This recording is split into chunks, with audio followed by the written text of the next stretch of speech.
Hello, everyone. Today it's my pleasure to be speaking with Malcolm Gaskill. Malcolm Gaskill is Emeritus Professor of Early Modern History at the University of East Anglia and is one of Britain's leading experts on the history of witchcraft. His works include the highly acclaimed Witchfinders, a 17th century English tragedy, and Between Two Worlds, How the English Became Americans.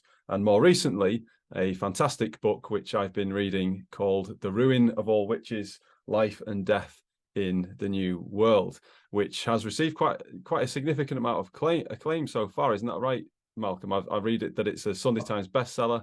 It's been shortlisted for the Wolfson History Prize, a Times, Sunday Times and BBC History Book of the Year. It's had plaudits from Hilary Mantel, Sunday Times and BBC History. So it's doing pretty well, eh? It's been very gratifying. Yeah, thanks, Tom. It's quite a surprise, really. I mean, because you spend an awful lot of time writing a book on your own, and by the end of it, you're not sure whether it's of any interest at all or if it's any good or anything. So actually, to kind of to fledge it out in the world and then find that people are actually reading it and liking it and buying it, that this is actually tremendously rewarding part of the whole process. So yeah, it's done better than any other book that I've ever written before. So in some ways, I feel like I've been waiting 20 years for this moment. Superb. And all of that hard work has certainly paid off, because you're drawing on a very deep well of knowledge in having written the book and going about that process.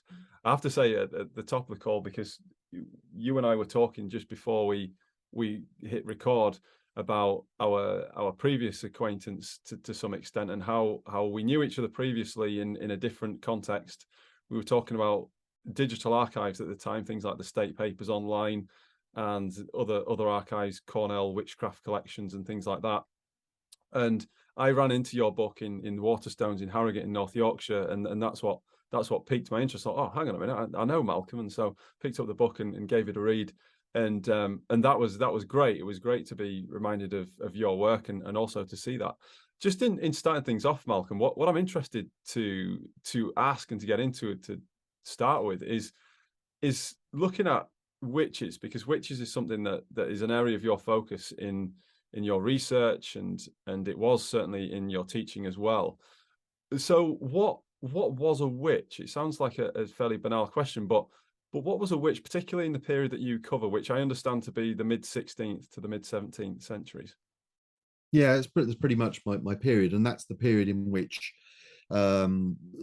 this phenomenon known as the witch hunt or the great witch craze takes place. It's not a particularly medieval thing. It's pretty much over by the end of the 18th century across Europe, and really by the end of the 17th century, it's pretty much over in England and in America. I think the question of what a witch is, I don't think it's a banal question at all. I think it's an absolutely fundamental one, because we're not entirely sure, because we feel it's, for most of it, is passed out of our experience.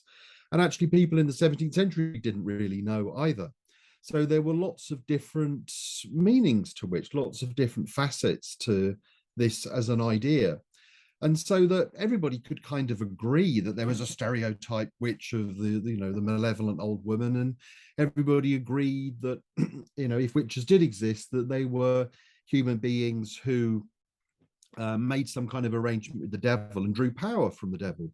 But how you actually translated that to real life, how you actually could identify a specific person as a witch, and even more importantly, accuse them at law and have them convicted, that was a much harder thing to do. And so actually the law has an idea about what a witch is. The clergy have an idea, Protestant clergy particularly have an idea of what a witch is. And then there's the neighbourhood witch as well. So it's actually a very difficult question to answer simply, and that really these aren't just choices of definition. They're in tension with each other, and that a witch can mean a different thing depending on the context. But again, that's not just a historical difference of opinion. That's something that was very live at the time, that nobody really could, in the end, actually decide definitively what a witch was. Yeah, very interesting, because you talked there about what other people thought a witch was, rather than somebody defining themselves as a witch. So it's what do the Protestants think a witch is versus what the law thinks a witch is, etc. And so I just wonder, have you come across much in terms of the research that you've done of people who've identified themselves as witches, and from their point of view, would they have said that there are different types of witches? Would you say, you know, we've heard this phrase before in popular culture of white witches, as opposed to, I suppose, I don't know what the alternative would be, dark black witches, dark spirits, that sort of idea. Is that something that you've come across in your own research? Well, of course, some people do confess to witchcraft. And I think from the modern perspective, we often assume that if you confess to witchcraft, you must have been mad or you must have been tortured. And that, well, you know, that is undoubtedly the case in some instances. But there is the possibility for people to believe that they have this power themselves. They may have actually tried to get hold of the power. They may have you know, felt that they were successful in forming a pact with the devil. They may have felt that they formed a pact with the devil in their own hearts, even if they didn't actually meet this dark creature called the devil and create some kind of gross physical pact with him. I think that the witchcraft as a power was something that could be real in the minds of people who would confess that they were witches. There were, as you say, white witches. They didn't call themselves witches, but the church particularly said, well, if you're using any kind of magical power, or if you're using any kind of traditional prayer that isn't Orthodox Protestant prayer, then you might not realize it, but you are actually a witch, because you're over the you know, you've crossed the line from the acceptable into the unacceptable. And in a very polarized kind of ideology, you know, good and evil, Protestant and Catholic, light and dark, witch and good neighbor could, you know, could be arranged in that way, and you could be the wrong side of that line. So the witch is something that somebody could claim for themselves, although that would have been it's a very self-damning thing to do, given that witchcraft is a crime. But more often, witchcraft is an identity that fearful people project onto others, and it's much more about accusing someone of being a witch rather than somebody laying claim to it themselves. Yeah, that's very interesting. It seems like it's a term that's been weaponized by people in power who've defined certain things in a certain way, and it isn't just, like you say, it isn't just Christian or non-Christian. It's about Protestantism and this particular way of worshiping God and being a Christian, right? And everything outside of that is unorthodox. It's something that is to be frowned upon, and we're going to basically stigmatize it, and we're going to cast it out however we can. So it's quite interesting, like you say as well, somebody self-defining as that, as a witch, would be putting themselves at risk as well. So it's probably difficult in that respect to get too much out of that in the primary sources, because of the inherent risks of doing so. What you say about witchcraft as being an alternative power source is interesting. I wonder, do you have much that you've come across in the historical primary sources along the lines of witchcraft being an alternative power source that people have drawn? Oh yeah, absolutely. Which everybody in the 17th century would understand the concept of witchcraft being power for the powerless. So that, and this I think helps us to understand the kind of dark fantasy that there may be witches living next door to you, or witches in the neighborhood who have got it in for you. Because, you know, witchcraft, like any crime, needs a motive. What would that motive be? Envy, jealousy, spite, resentment. And that, you know, this is really what the imaginary witch is. When I say the imaginary witch, I mean the idea of witchcraft, which then becomes transferred to a specific person. It has to be that someone has no natural power, and therefore that they are drawing on some kind of supernatural power in order to have it in for you. Now, you mentioned just then, you know, about the idea about witchcraft being weaponized as an idea by people in power, but that really, I mean, that's not untrue. But the way that most witchcraft accusations happen is not by people in power. It's about people who are perhaps, you know, a little bit better off or have a little bit more authority. But actually, witchcraft is a crime which arises from similarity between accuser and accused as much as it arises from dissimilarity. Because actually, if somebody is much more powerful than you, then they just use natural power in order to get the better of you. But when people are neighbors and they're locked in this relationship where they're actually very similar, that's when I think you get some of the most troubled feelings, and where the idea comes from that somebody, you can't get one over on somebody else by natural means, therefore it must be so supernatural means. So witches are not all, they are sometimes dependents in the community, but often they are just people who are quite active in the community and are locked in conflict with others, but that conflict cannot be resolved by any other means. And so this is what happens in the Ruin of All Witches, that these are people, the accusers and the accused are very, very similar. They are not, their similarities far outweigh their differences. And that's because they are neighbours in the way that I've described, but that the married couple, Hugh and Mary Parsons, at the heart of the story, fall foul of the expectations, the culture, I suppose, of their neighbours. And that's what marks them out as different. But that it's really their similarity and the fact that many of the things that they are accused of, many of their kind of negative neighbourly qualities, or the lack of neighbourly qualities, many of those things that their accusers are guilty of themselves. So there's this sort of transference of a kind of guilt or an unbearable burden of, feelings of self-failure, which are then projected onto these people. But that only really works if these people are actually already quite like you.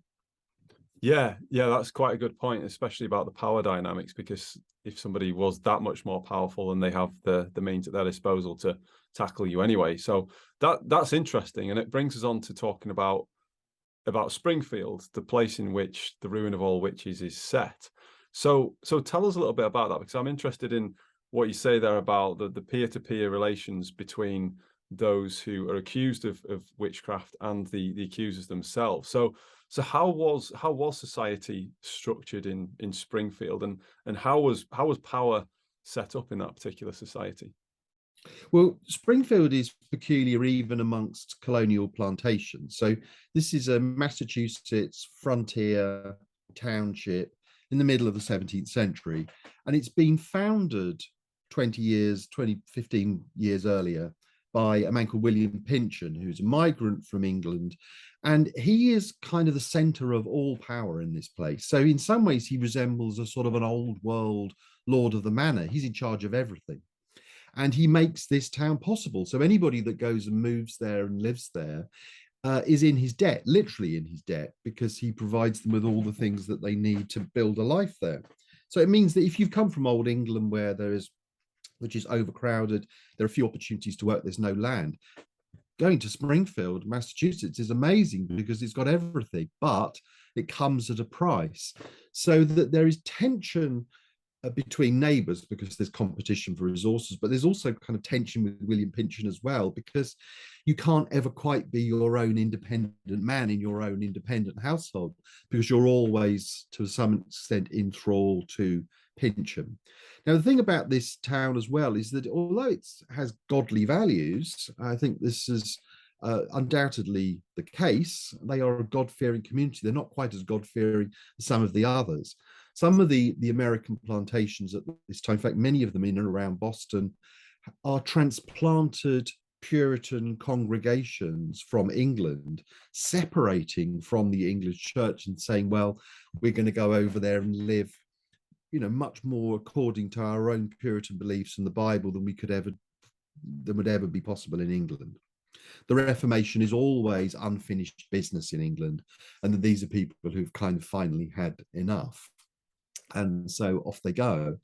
But Springfield's not like that. William Pynchon found Springfield specifically not to be this, not primarily to be this godly covenanted community, but to make profit. He wants it to be industrious, he wants it to be independent, and he wants to make a lot of money from the trade in beaver fur, which is one of the reasons for moving to this part of the Connecticut Valley in the first place, so that he can get beaver skins from the Native Americans at the top of the Connecticut River.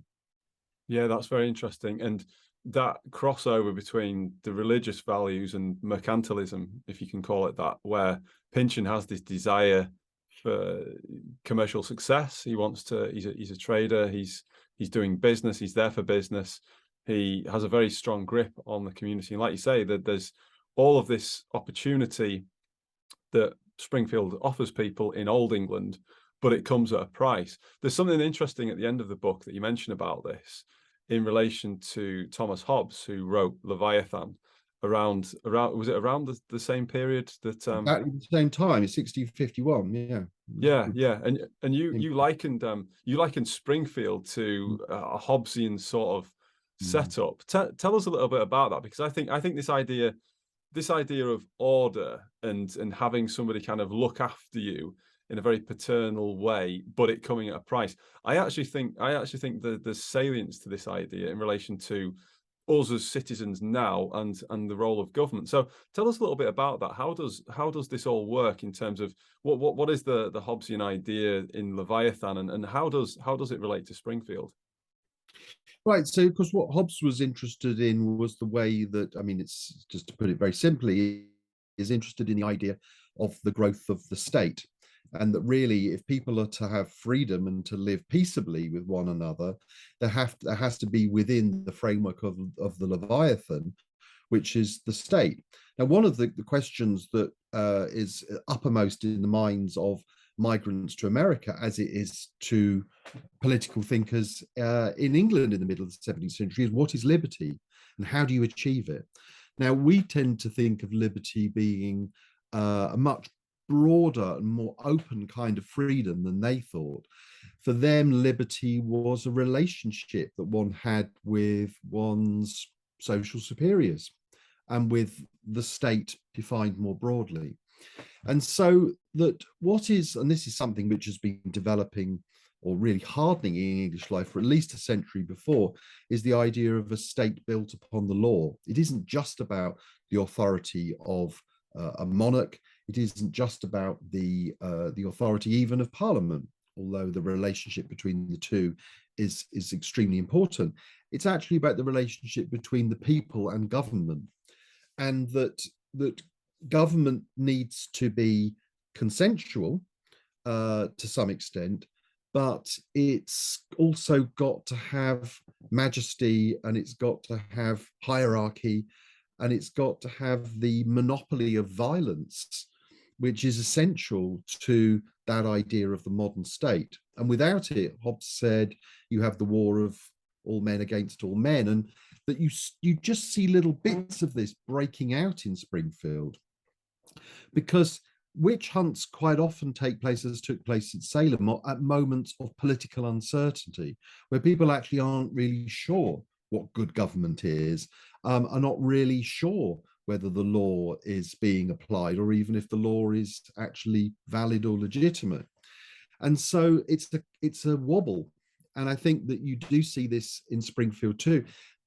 Pynchon he so embodies authority and the law in this rather remote location, that when Pynchon himself becomes a rather questionable character, mainly because of his religious beliefs and the way that his religious descent to the Puritan orthodoxy as is enshrined in Boston, that this actually starts to undermine patriarchy. And of course, patriarchy is essential to the Hobbesian Leviathan. Patriarchy is essential to the idea of the English state.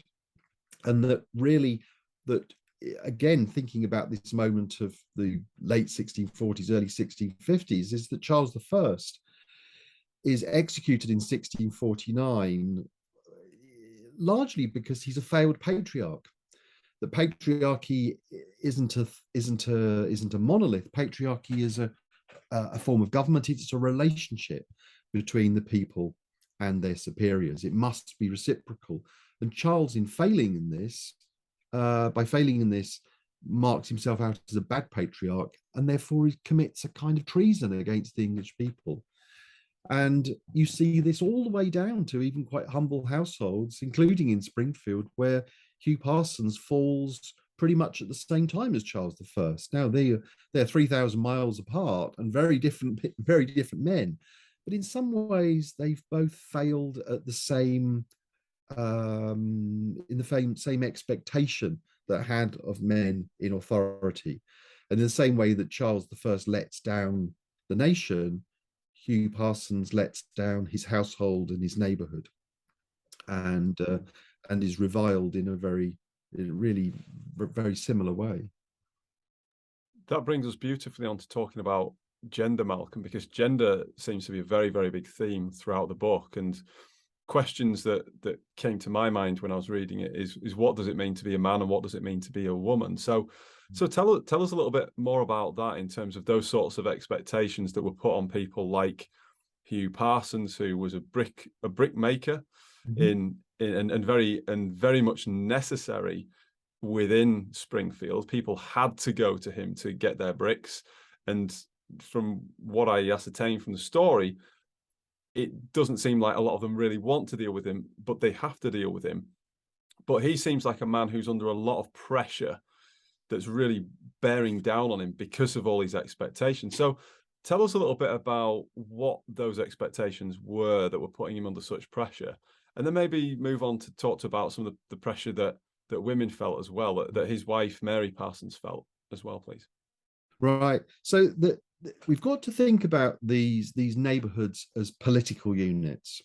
So that back in England, for example, England is made up of 9,000 parishes, and that really makes up the whole of the state. And the relationship between those parishes and the centre of government through law really makes the English state work. So the English state isn't a thing as much, it is a set of relationships. And of course, this is actually true. This is transported to the English colonies in America as well. They have to have hierarchy, there has to be law, there has to be discipline, but there have to be social relationships. Now, the one of the ways in which these relationships work is through honor. Now, we've rather lost the 17th century meaning of honor, but what honor really is sort of coterminous with or synonymous with is reputation. And this is, you need to have a good reputation because this is what makes it possible for you to work with other people within this political unit of the community. And if you have a bad reputation, that makes life very difficult. So these are rather, especially in the colonies, these are rather vulnerable communities. They're economically vulnerable. Relationships can be rather strained because resources are quite often in short supply. So that makes it all the more important to have a good reputation and to have good relations. And that these relationships are gendered, they are structured the expectations are structured according to the way that men are supposed to behave and the way that women are supposed to behave. So men are supposed to be forthright and open and industrious and honest and respectable and the rest of it. It's sort of, we can imagine what that'd be like. Women, it's really rather similar, but they need to be more chaste and they need to be good mothers and they need to be good wives and so on. But the way that the household works is not through the exercise of harsh discipline of the husband towards the wife, but of some kind of symbiosis, some kind of cooperation, where patriarchy dictates that the man is ultimately in charge, but that the rule of the household should be by consent. And if it's not by consent, then actually there's something wrong with the man's authority. So that in a community like Springfield, the man that beats his wife, it's not illegal, but amongst his neighbors, he would consider to have failed because he can't exercise natural authority. And so this is one of the reasons why I think Hugh Parsons is accused of witchcraft, because it's seen that he can't assert the natural power of a man as a householder. That's what patriarchy is. It isn't just about being a man, it's about being a successful male householder. And the men work within groups within the community, and women have their own groups too. And that women are constantly monitoring, surveilling, and judging each other and gossiping and talking about each other. That's how the political life of the community works, by people watching and talking. Now, we would find this incredibly oppressive. we'd find this an appalling and unacceptable invasion of our own personal spaces. But this is much more acceptable in this society because this is how communities regulate themselves, as well as just being individuals who are regulated by the law, which was much more the way that you and I live today. Yeah, that's very interesting. There's some quite interesting points to draw out from that in terms of that meaning of honor as well, and honor as being reputation, and that reputation being a form of currency. Because it seems as though if you fall foul of that and you are dishonorable or you have a bad reputation, then it's easy to become something of a social pariah, and you are being judged all the time. And like you say, it's very invasive as well. Judgments have been made, and there are consequences. I think in when I was reading the book, and I noted the number of altercations that Hugh Parsons has with his neighbours at various different times. It reads as though they just have to do business with him because he's the only guy they can get bricks from in that particular vicinity. But if they didn't have to if he didn't have this indispensable skill, then they'd just cut him off, and that would be the end of it. I think that's absolutely right. And that Pynchon Hugh Parsons is, to that extent, a kind of mini-me version of William Pynchon. He's a man in the community that everybody depends on because, as you say, he can supply this unique thing. If you want corn, you could go to half a dozen men, or if you want a barrel made, you'd go to several different men. But if you want bricks, it's Hugh. And the fact that he's so objectionable means that there is bound to be conflict. But to be honest, even if he wasn't objectionable, I think there would be there's likely to have been tension, because if you are a dependent, then you are likely to feel some kind of conflicted feelings towards the person, towards your patron, feelings of gratitude, but also feelings of resentment that you can't be free of them. And I think that's a human feeling that we can all slightly identify with. I think anyone who's got teenage children would understand that quite often teenagers want to assert themselves in the world, but they still need lifts and things. And actually, that's a sort of there's not a totally flippant analogy because it's an ambiguity, isn't it? And that ambiguous relationships produce ambivalent feelings of gratitude, but also of a slight chafing at the fact that you can't entirely be your own person. And I think that's certainly what happens between the people of Springfield and Hugh Parsons, and also in the background, their feelings towards William Pynchon as well. Yeah, very interesting. I love that parallel between Hugh Parsons and William Pynchon. I decided before coming on this call I didn't want to give too much information away about the books. I think if people haven't read it already, then they should absolutely go ahead and do so. But I'm interested as well, Malcolm, in what we're talking about in terms of the religious values of the town, of the place itself, because it's kind of assumed that there is this thing that we call, that is known as patriarchy. There is this thing in terms of the Puritan kind of setup, and the rules of the game are kind of laid out that people have to play by. What did that look like? What explicitly do we mean when we say patriarchy, and what were the sort of religious axioms or laws that people had to live by? Because I get the impression that they were much more strict and quite different from what we would be used to today. Like you said before about things being so invasive. So what were these modalities that people had to live by, and what do we mean by patriarchy in that context? Well, one of the reasons for the Puritan migrations to America in the 1630s was to restore the charity between neighbors that these migrants felt had disappeared. That neighbors were at war with each other, and that neighbors disregarded each other, and they wouldn't lend things to each other. And there was just this kind of meanness, this cold-heartedness that had set into English life because of adverse economic circumstances, between the end of the 16th century and the early decades of the 17th century. Now, of course, the irony of this is that this rebuilding of Christian charity in America actually really only, what they found was that they ended up behaving in pretty much the same way. And I don't think that Christian charity ever really was restored. And actually, really, that these English migrants took themselves with them, and they found that as they rebuilt the English world, they're more of that their old ways, negative as well as positive, manifested themselves. But this doesn't mean to say that they threw away the idea of Christian charity. I think it just means that there was more unease and more guilt as they found that they were unable to live up to their own ideals. Because in Springfield, everybody knows that you're supposed to be charitable and Christian towards your neighbors. That's what's preached from the pulpit. This is absolutely standard. But in reality, people are envious and grasping and scheming, and looking with green-eyed envy at their neighbor's land and the rest of it, and resenting other people's success. And that this creates an internal conflict. So I think that their values are very clear, but they're mostly observed in the breach. And so patriarchy is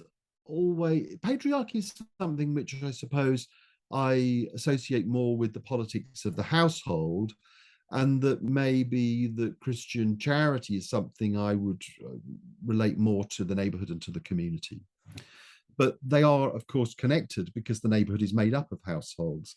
But the internal workings of their household should be according to patriarchy, which, as I say, is not about oppressive control from the patriarch within the household. It's about having easy, natural authority that means you don't have to show this kind of coercive control.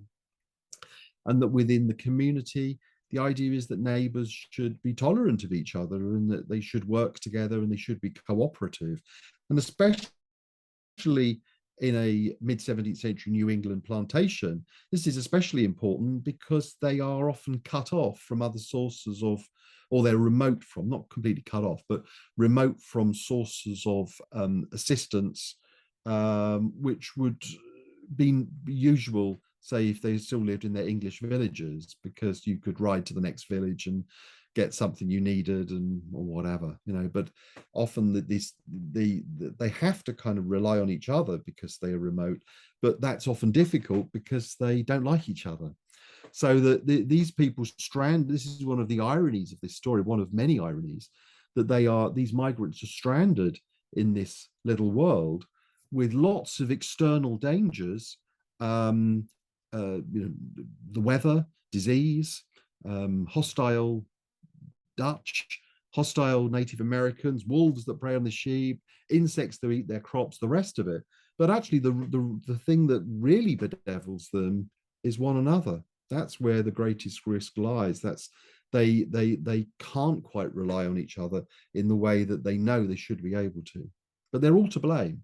Yeah. But that it's just Hugh Parsons and Mary who seem to get, this is where a lot of these uneasy, conflicted feelings are concentrated on this couple, as if it's their witchcraft which is to blame for the misfortune of the town, rather than anything else.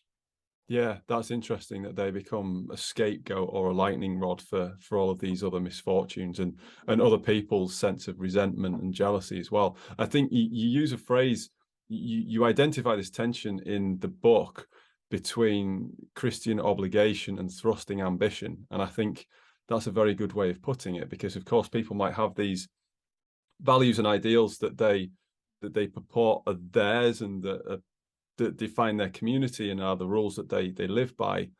But like you say, people are still human, people still have these natural tendencies. And it's a case of, do they want to overcome those things? Do they want to move on from those things? Do they want to transcend those things, or are they going to kind of live this dual life, if you like? Exactly.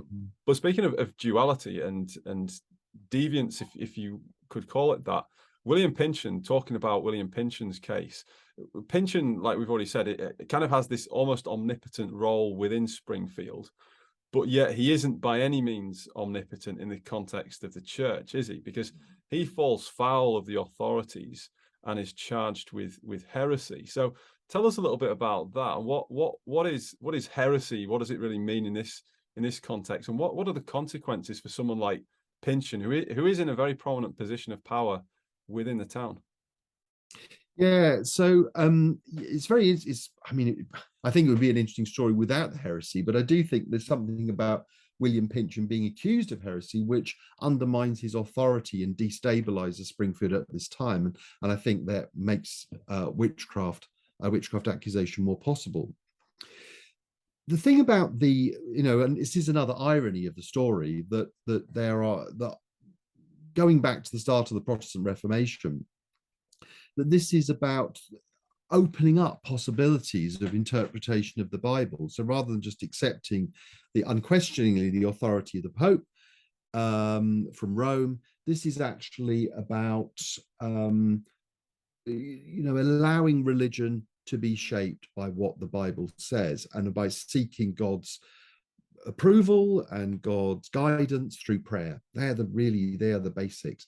But of course, this means that religion is subject to interpretation, and that the Bible can be interpreted lots of different ways. So this is why that so much of the history of the long Reformation isn't about conflict between Protestants and Catholics.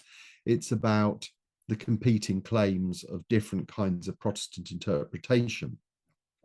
So that those Puritans who go to America are quite often strict Calvinists. That's what we're really talking about. And they think that the Reformation in England is a soft thing, a fudge. It's quasi-Catholic.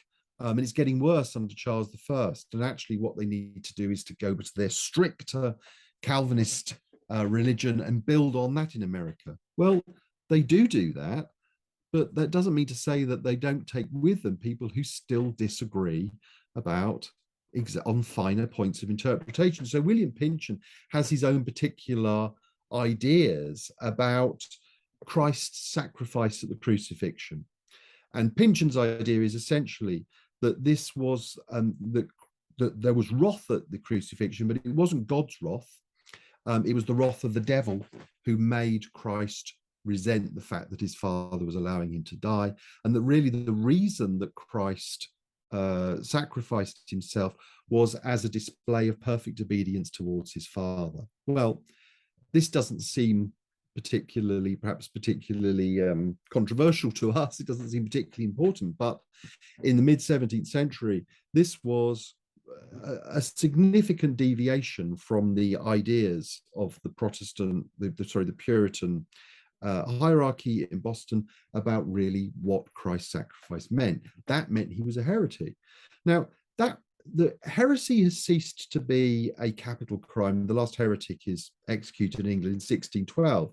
There's no question that William Pynchon is going to be executed for his heresy, but banishment is he is required to recant this or get out and go back to England. And so it can't be permitted, because the thing here is that the religious orthodoxy and political obedience are very much tied together in post-Reformation states. These are what are sometimes referred to as confessional states. That means that there must be one religion and you must follow it. And if you don't, you are deviant from the law. Now, by the end of the 17th century in England and in America, there's much greater toleration, but it comes very slowly and it comes very painfully, because along the way, it feels like to allow the toleration of other religions, like Quakers, for example, who are prominent in late 17th century America as they are in England, to allow that feels to many traditionalists as if all order is being abandoned, all higher ambitions towards finally creating the perfect Protestant state have been abandoned too, and therefore are prone to accusations of, well, as they would have called it, atheism. It's like, oh, you've given up, you've chucked everything away, and now we're all going to hell in a handcart. Right. Wow. There's quite a lot to that. And it seemed like the stakes on people having an opinion were very high on religious and doctrinal matters, and like you say about interpretations of the Bible, which does seem ironic, like you point out, because one of the thrusts of the Reformation was that people could have their own interpretations and their own readings of the Bible, their own access to the Bible, and that it wasn't just a pope or a religious leader who would pass those interpretations down onto the masses, so to speak. So some interesting tensions going on there as well, and certainly they're interesting to read about in the book, to dig into further. I would like to come back to witchcraft at the moment, Malcolm, because I think that there are some interesting things in the book, and there are, I think, at least 2 chapters, I would say, when I was reading the book and I was reading the accusations against Hugh Parsons, and notwithstanding the social dynamics and the milieu in which he was, I found it very interesting. Some of the chapters were pretty spooky. I think Strange Dreams and That Dumb Dog, I think, in particular, where there are these really bizarre accounts of things, of people being in trances and people having curses put on them, strange things happening, people falling off horses on familiar routes, and all of these things add up, and you kind of think to yourself, well, is there something more going on here? Or is this all mere coincidence, or is it people creating a theatre to expel or expose unwanted neighbours? I'm interested. This is a conversation we had in the past when we met in person in an entirely different context. But I'm interested in what you make of these sorts of accounts, because they're quite vivid, some of them. You know, snakes appearing to people in the middle of the night and saying things like death and goodness knows what else. How do you make sense of that yourself? Because one of the strengths of your book, I think, and this has been said in some of the reviews, I think in the TLS review in particular, it notes your compassionate way of writing, in that you take the primary source evidence at face value. You don't come in as if, you know, these were all silly, superstitious people and I am some enlightened, rational being that knows better than they are. You do take things at face value. So how do you make sense of these quite bizarre, sometimes quite alarming accounts that come forward? And some of them, particularly in the Hugh Parsons instance, it does seem like, wow, is all this really a coincidence? Is all this just some sort of fabrication or plot against him, or is there something more? So how do you make sense of all that? Well, I think that in some ways my answer is kind of contained in your question. I make sense of it by describing it in a non-judgmental way. So I think that it's the easiest thing in the world with witchcraft narratives is, if we don't believe in witchcraft, and I'm assuming that most readers of this book don't believe that human beings can draw down the power of the devil to do good or harm. I'm making that assumption. Some will, but I think most won't. And I think it is, and of course, witchcraft is at the very least no longer a criminal offence. It hasn't been for a very long time. So to that extent, we do live in a world without that kind of witchcraft. It has passed out of our culture and consciousness to that extent. The easiest thing in the world is to say, well, what was really happening? There's been loads of histories of witchcraft about this. What were they really suffering? They weren't suffering from witchcraft. Were they suffering from diphtheria? Was Mary Parsons, by seeing the devil, was she suffering from postpartum psychosis and so on? Well, they don't use these terms. And I think that, the main purpose of my writing, specifically in this book, is to try to recreate a world in which these things made sense, not for us to make sense of them, but to make sense of their world and then see what makes sense to them. Because if you do start intervening with present-centered explanations in a description of the past, I think you destroy that kind of illusion that you're trying to create as a writer. You shatter the integrity of the world that you've spent so long trying to build up, because this is something which I think a lot of people have inherited from the Enlightenment, is the idea that pre-modern people were somehow a bit dim, or they're a bit ignorant, or they're just prejudiced, or they live their lives according to fear rather than reason, and the rest of it. And there's a little bit of that I think that we couldn't quibble about, but that these are intelligent people, and they're often very unsure of what they think. They're not obsessed with witches, and that when it comes to accusing or blaming specific misfortunes on witchcraft, they're often very unsure of themselves. What happens in Springfield, and what happens in other places where witchcraft accusations get off the ground, is that patterns form in people's minds, and we can all, human beings, still do this. We still do it all the time. We perfectly possible for us to add, you know, one and one and one and make four. You know, we just come up with a different answer because our brains have evolved to make patterns between things, because sometimes we'll be right. And that if you add, this is so important for this book and so important for understanding the history of witchcraft, if you add the ingredient of emotion, very high emotion, often toxic emotion, emotions of particularly fear and anxiety and anger and even rage towards specific individuals and groups. Once you put that into it, then I think it's much more possible to create what we might call conspiracy theories, to which of course is still something which blights our times, perhaps more so than it has for an awful long time. And so I think this is what happens. So I think it's you used the word coincidence. I think they are coincidences, but they're in the very literal sense of they're things that occur at the same time, but that meaning is drawn from them by people at this particular moment.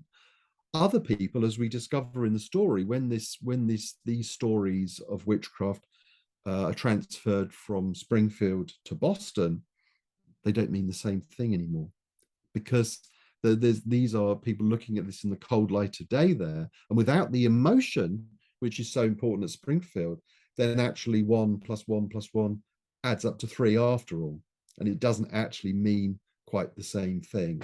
So I think that, but in writing about it, it is just extremely important to try and explain witchcraft, but not explain it away. This is something I always say to people when they ask, because if you say, oh, well, actually, they were all suffering, as people sometimes say about the Salem witch trials in the 1690s, that people were suffering from ergot poisoning, ergot being a fungus that grows on damp rye stores.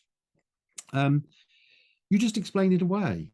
You know, this isn't necessarily a good explanation, because what we need to confront when we look at these stories is the power of belief, the power of people to sincerely believe that something is happening, because actually in that world, it's not necessarily inevitable, but it's certainly plausible that could be the reason, and that the reason, you know, there are 10,000 cows die in the early modern world for every one that's blamed on witchcraft.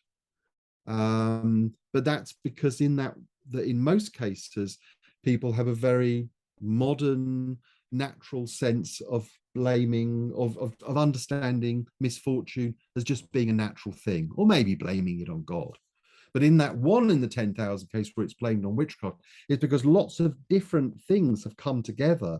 Lots of feelings and relationships and instances have come together, often over quite a long period of time, to make that truth in inverted commas seem very real in their minds at that time. And that's why I would prefer to think about these accusations in the first instance as being sincere, rather than just treating them as being prejudicial or some other kind of delusion.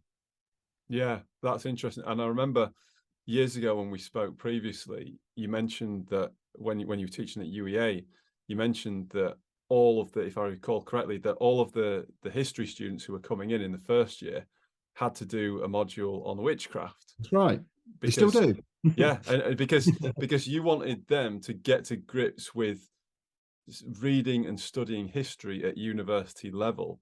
And as I recall, it was that you didn't want them to have this linear sense of history where there are these absolute right answers to things, and that they just need to learn what the answers were and what happened at this date and place at this time and who did it, and then regurgitate it in the exam. It was more about learning how to think and how to assess and how to analyze, gather evidence, and basically interpret that evidence and present it in a new form. And it's always stuck with me as that, especially in relation to the value of primary sources, because I think it's really, really important that we are able to take the past on its own terms, not to explain it away, but to understand the world in which people lived in the past, and perhaps why they made the decisions that they did.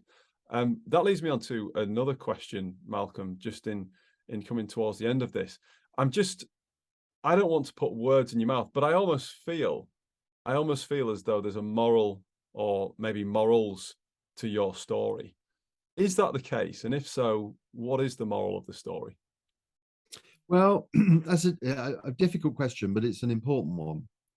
And I think that historians don't, or perhaps shouldn't, write in a way that is intended to have a moral. I'm not a, I think, the morals in this way, or moralism, implies some kind of judgment, I think. And I think historians really shouldn't judge. I mean, as you were just saying about, taking the past on its own terms, that's about historians not being judges, but being, not, in some ways, not always taking sides. Now, I know obviously there are limits to this, to some of the more, amoral, bestial acts in human history, which one can't sit on the fence about. But I think when you're trying to understand a mental, psychological world in the past, that it's very important not to be judgmental.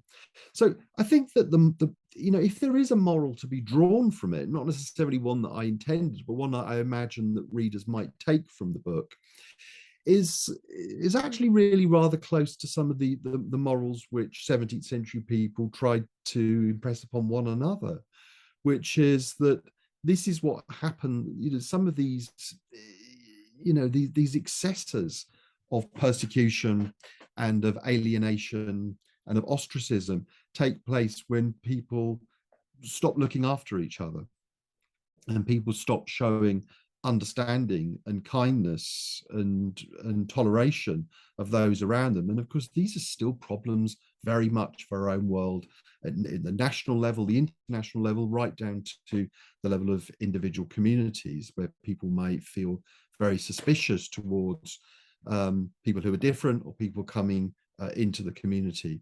So it seems like rather a kind of banal moral to draw from this, that actually we need to, we need to try to be kind and understanding. But it's as important as it ever was, and it really is a failing of those things that leads to the prosecutions of witchcraft in Springfield. Yeah, wow, I love that. I really like that answer, Malcolm, and particularly what you're saying about the historian's job not to be a judge. It's not the historian's job to be a judge. It's the historian's job to make sense of things, and to help people to understand things as they were, as best they can. But I think you're right in the sense that the readers can infer morals to the story, and I think that's their job, and that's very much, like you say, that's very much an eye of the beholder sort of thing. And to some people, the morals of the story will be self-evident to them because of the values that they have in their lives, and what guides them, like you've just said about the need to be kind to each other. And ironically, that is within the scripture that those people were living by, in the sermons that they were hearing were coming from scriptures that talk about loving your neighbor and things like that. So very interesting to reflect on that, very interesting to think about what values actually mean, not just in terms of word, but also in terms of practice. And that's quite, again, it's quite ironic that Christ in the New Testament, the words of Christ are on the lines of, be ye doers of the word and not hearers only. And so maybe that was a sermon that was missing in Springfield to some extent. But I think they probably knew it. They yeah, knew it. But of course, it's if you're aware of these things, but you can't live up to it, that's where you yeah, really get the conflicted feelings. And I think yeah, that's what it's not the presence of too much good or too much bad in Springfield. It's the conflict between the two that really makes yes. it so explosive. Yeah, absolutely. And seeing that play out on a societal level, never mind what's going on in people's individual hearts, minds, and souls, but seeing that on a societal level is really quite interesting, and quite interesting to think that there was this intention to create some sort of spiritual oasis or El Dorado, and have it be kind of pure, if you want to use that terminology. Very, Oh, I think those Puritans are they're utopian in so yeah, many ways. They really do believe that actually, and that those early migrants think we need to set a beacon for old England, and we will make it perfect, and then they will follow us. But of course, what happens is that they don't manage to do it either, because actually, in the end, they're not supermen; they're humans. yeah, absolutely. Malcolm, thank you so much for your time. I've got to ask before you depart, what's next? What's next after this latest book? I'm working on escaped prisoners of war and Okay, partisans in wartime Italy. So brilliant. very different, but similar in some ways, because it's actually, as anybody who reads The Rune of All Witches knows, that in the epilogue I really show how one starts to try to understand these stories as a historian from the present, and this is going to be the whole of this book, about trying to uncover one particular story from the war. So different in some ways, but actually at its heart it's a continuation of what I've always done. Very good. Well, we'll certainly look forward to that. And Malcolm, just to reiterate, your latest book, The Ruin of All Witches, Life and Death in the New World, it's available at all good bookshops in the UK, Waterstones, no doubt. It's been published in the United States as well, so it's available there. Yes, it is. Yeah, super. And of course on the ubiquitous Amazon as well. So Malcolm, thank you so much for your time on the Real Clear Values podcast. Thank you for having me on, Tom. It's been great.